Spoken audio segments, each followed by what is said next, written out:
صبح 10 بجے سے شام 6 بجے تک لوگ آ سکتے ہیں۔ داخلہ مفت ہے۔ سیر کے لیے آنے والے افراد راشٹرپتی بھون کی ویب سائٹ پر اپنے آنے کی بکنگ آن لائن کرا سکتے ہیں۔ بغیر بکنگ کے آنے والے افراد گیٹ نمبر 35 کے باہر موجود اپنی مدداب کیوسک کے ذریعے خود کو رجسٹر کرا سکتے ہیں۔ اس ایڈیشن کے دوران اب تک 1.5 لاکھ سیاح امرت ادیان کی سیر کر چکے ہیں۔ اس سیر کے دوران سیاحوں کو ماحولیات کے بارے میں بیداری پھیلانے کے لیے بیجوں کی مدد سے بنا کاغذ دیا جاتا ہے جس سے پودا اگایا جا سکتا ہے۔ اتر پردیش کے لکھنؤ میں آج یوم اساتذہ کے موقع پر ملک میں شاعری کی سب سے بڑی تقریب کبھی کمبھ کا انعقاد کیا جا رہا ہے۔ اس کے ساتھ ہی پریاگ راج مہاکمبھ 2025 کا آغاز ہوگا۔ یہ ہندی ساہتیہ اکادمی کی جانب سے منعقد کیا جانے والا تیسرا کبھی کمبھ ہوگا۔ پہلی 2 تقریبات ہستینا پور میں منعقد کی گئی تھی۔ آکاش وانی کے نمائندے نے خبر دی ہے کہ یوم اساتذہ کے موقع پر شروع ہو رہے شاعری کے اس 3 روزہ میلے میں ملک اور ریاست کے قریب 340 سرکردہ مرد اور خواتین شعراء حصہ لیں گے۔ پیش ہے ایک رپورٹ۔ ملک کے شاعری کے سب سے بڑے فیسٹیول میں مرد و خواتین شعراء مہاکمبھ کی عظمت بیان کرنے والے شلوک پڑھیں گے۔ 3 روزہ کبھی کمبھ کے دوران کل ہند کبھی سمیلن آج اور کل منعقد کیا جائے گا، جہاں ڈاکٹر انامکا جین امبر، ڈاکٹر ہری اوم پوار، کویتا تیواری، سنتوش آنند، ڈاکٹر پروین شکلا، ششی کانت یادو اور آشیش جیسوال جیسے نامور شعراء شائقین کو محظوظ کریں گے۔ اس کے علاوہ موٹیویشنل اسپیکر اودھ اوجھا، آچاریہ پرمود کرشنن، پوجیا باپو چنمینند اور معروف فلم نغمہ نگار اے ایم تراز کو بھی لکھنؤ کے اندرا گاندھی پرتشٹھان میں منعقد ہونے والی اس تقریب کے لیے مدعو کیا گیا ہے۔ لکھنؤ سے سشیل چند تیواری کی رپورٹ کے ساتھ خبرنامے کے لیے شبانہ رحمان۔ یہ خبریں آکاش وانی سے نشر کی جا رہی ہیں۔ جموں کشمیر میں اسمبلی انتخابات کے تیسرے مرحلے کے لیے نوٹیفکیشن آج جاری کیا جائے گا۔ 1 اکتوبر کو اس مرحلے میں 40 اسمبلی حلقوں میں پولنگ ہوگی۔ کاغذات نامزدگی داخل کرنے کی آخری تاریخ 12 ستمبر ہے۔ کاغذات کی جانچ پڑتال اگلے روز کی جائے گی، جبکہ امیدوار اس مہینے کی 17 تاریخ تک اپنے کاغذات نامزدگی واپس لے سکتے ہیں۔ اسمبلی انتخابات کے دوسرے مرحلے کے لیے نامزدگیاں داخل کرنے کی آج آخری تاریخ ہے۔ 25 ستمبر کو اس مرحلے کے تحت 26 اسمبلی حلقوں میں ووٹ ڈالے جائیں گے۔ ہریانہ کے انتخابات کے لیے بھی نوٹیفکیشن آج جاری کیا جائے گا۔ نوٹیفکیشن جاری ہونے کے ساتھ کاغذات نامزدگی داخل کرنے کا عمل شروع ہو جائے گا۔ کاغذات نامزدگی اس مہینے کی 12 تاریخ تک داخل کیے جا سکتے ہیں، جبکہ کاغذات کی جانچ پڑتال اگلے روز کی جائے گی۔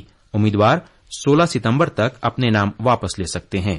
90 رکنی ہریانہ اسمبلی کی پولنگ 5 اکتوبر کو ہوگی اور ووٹوں کی گنتی 8 اکتوبر کو کی جائے گی۔ بھارتیہ جنتا پارٹی نے ہریانہ اسمبلی انتخابات کے لیے امیدواروں کی اپنی پہلی فہرست جاری کی ہے۔ اس میں 66 نام شامل ہیں۔ وزیر اعلی نائب سنگھ سینی لادوا سیٹ سے، اسپیکر گیان چند گپتا پنچکولہ سے اور سابق وزیر انل وج امبالہ کینٹ سے انتخاب لڑیں گے۔ ساتھ ہی اسیم گوئل امبالہ سٹی سے، کنور پال گرجر جگادری سے اور گھنشیام داس اروڑا یمنا نگر سے چناؤ لڑیں گے۔ بی جے پی نے رام کمار گوتم کو سفیدون سے، دیویندر سنگھ ببلی کو توہانہ سے اور کیپٹن ابھیمنیو کو نرنوڈ سے میدان میں اتارا ہے۔ پارٹی نے محترمہ شروتی چودھری کو توشام سے ٹکٹ دیا ہے، جو حال ہی میں کانگریس چھوڑ کر بی جے پی میں شامل ہوئی ہیں۔ بی جے پی کی سابق ممبر پارلیمنٹ سنیتا دگل کو رتیا سے ٹکٹ دیا گیا ہے۔ پارٹی نے اس فہرست میں 8 خواتین کو ٹکٹ دیا ہے۔ مرکزی بین وزارتی ٹیم آج آندھرا پردیش میں Krishna, N T R, Guntur اور سیلاب سے متاثرہ ضلعوں اور دیگر علاقوں کا دورہ کرے گی۔ مرکزی وزارت داخلہ میں آفات کے بندوبست کے ایڈیشنل سیکریٹری سنجیو کمار جندل کی قیادت میں یہ ٹیم سیلاب سے ہونے والے نقصانات کا معائنہ کرے گی اور متاثرین سے براہ راست بات چیت کرے گی۔ خلیج بنگال میں طوفان کے سبب این ٹی آر، کرشنا اور ایلیرو ضلعوں سمیت ساحلی آندھرا پردیش کے مختلف حصوں میں بارش ہوئی ہے۔ محکمہ موسمیات نے اگلے 48 گھنٹے کے دوران ساحلی آندھرا پردیش کے کئی ضلعوں میں اوسط سے شدید بارش کی پیش گوئی کی ہے۔ مزید تفصیل ہمارے نامہ نگار سے۔ سیلاب کے اثر سے ابھر رہے وجے واڑہ اور این ٹی آر ضلعوں کے حصوں میں آج صبح سویرے بارش ہوئی۔ ریاستی حکومت کی ایجنسیوں نے بتایا کہ وجے واڑہ میں تازہ بارش سے سیلاب کی موجودہ صورتحال پر کسی بڑے اثر کا امکان کم ہے۔ وجے واڑہ سے سری سائی کی رپورٹ کے ساتھ خبرنامے کے لیے میں محمد عمار۔ آندھرا پردیش میں سیلاب سے متاثرہ علاقوں میں مدد کرنے کے لیے آفات سے نمٹنے والی قومی فورس NDRF کی کل 26 ٹیموں کو تعینات کیا گیا ہے۔ یہ ٹیمیں مرکزی اور ریاستی ایجنسیوں کے تعاون کے ساتھ بچاؤ اور امدادی کارروائیوں میں سرگرمی سے مصروف ہیں۔ NDRF نے اب تک 319 لوگوں کو بچایا ہے اور تقریباً 12,000 افراد کو باہر نکالا ہے۔ سیلاب سے متاثرہ خطوں میں ضرورت مند لوگوں کو امدادی سازوسامان اور طبی مدد فراہم کی جا رہی ہے۔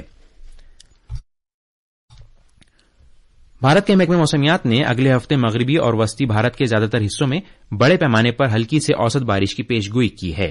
موسمیات کے محکمے نے اگلے 6 روز کے دوران چھتیس گڑھ میں دور دور تک اور سوراشٹر اور کچھ میں کل تک، جبکہ کونکن اور گوا اور گجرات خطے میں اس مہینے کی 8 تاریخ تک شدید بارش کی پیش گوئی کی ہے۔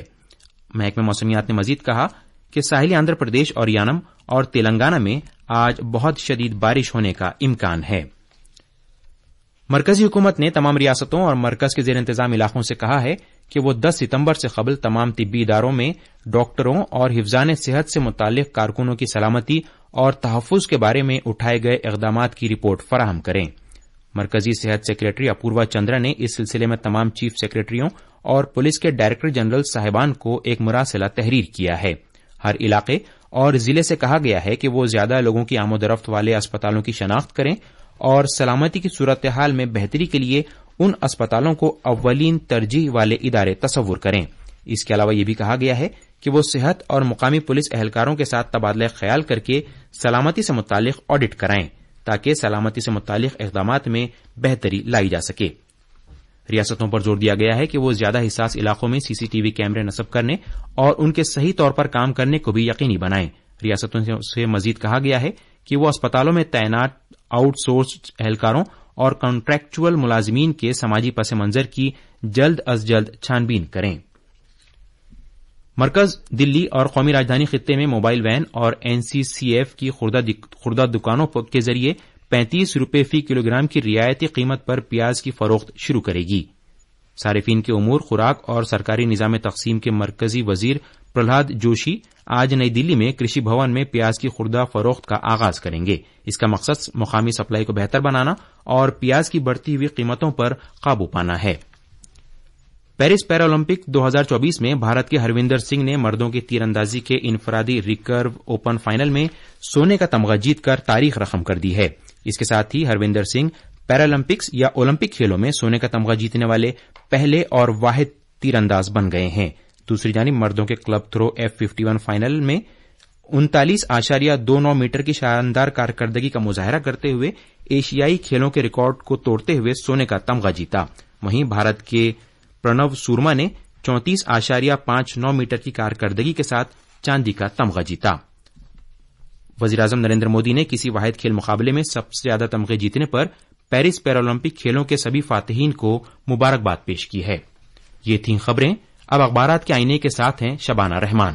شکریہ ضمیر۔ قومی راجدھانی دلی سے شائع ہونے والے آج کے بیشتر اردو اخبارات نے بھارت اور برونائی کے درمیان کئی سمجھوتوں پر دستخط ہونے کی خبر کو پہلی بڑی خبر کے طور پر پیش کیا ہے۔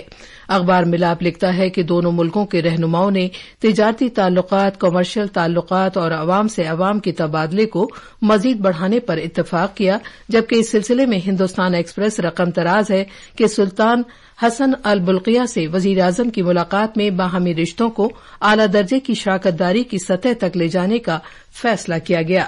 روزنامہ انقلاب نے وزیر اعظم نریندر مودی کے سنگاپور پہنچنے پر شاندار استقبال ہونے کی خبر کو اہمیت دی ہے۔ اور آخر میں خاص خبریں ایک بار پھر۔ وزیر اعظم نریندر مودی نے سنگاپور کے اپنے ہم منصب لارنس وونگ کے ساتھ بات چیت کی۔ دونوں رہنماؤں نے بھارت سنگاپور اسٹریٹجک شراکت داری کی پیش رفت کا جائزہ لیا اور علاقائی اور عالمی امور پر اپنے خیالات کا تبادلہ کیا۔ آج ملک بھر میں یوم اساتذہ منایا جا رہا ہے۔ صدر جمہوریہ دروپدی مرمو 82 اساتذہ کو قومی ایوارڈز عطا کریں گی۔ جموں کشمیر میں اسمبلی انتخابات کے تیسرے مرحلے کے لیے نوٹیفیکیشن آج جاری کیا جائے گا۔ ہریانہ میں بھی اسمبلی انتخابات کے لیے نوٹیفیکیشن جاری ہونے کے ساتھ کاغذات نامزدگی داخل کرنے کا عمل شروع ہو جائے گا۔ مرکزی بین وزارتی ٹیم آج آندھرا پردیش کے سیلاب سے متاثرہ ضلعوں کا دورہ کرے گی۔